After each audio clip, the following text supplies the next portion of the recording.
Memasuki berita yang pertama, kebakaran lahan yang melanda di wilayah Ogan Ilir beberapa waktu belakangan terus membuat resah masyarakat. Pasalnya, jumlah titik api yang terbakar terus bertambah.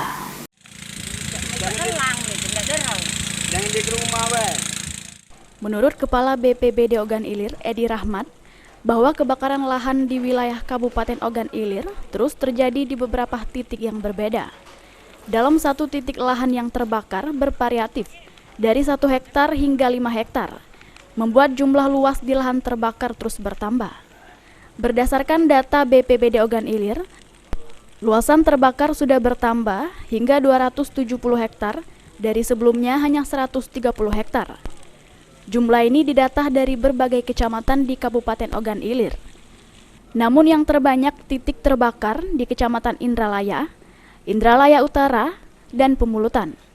Sehingga objek vital seperti pemukiman warga, jalan lintas nasional dan jalan tol diselimuti kabut asap yang mengganggu kesehatan.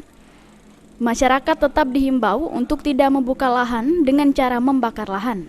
Kemarin rilis terakhir hari Jumat itu 263 hektar. Nah, barangkali ditambah beberapa hari kejadian sudah hampir mencapai 270 hektar kebakaran. Itu di tersebar di semua titik. Ahmad Romawi, PAL TV.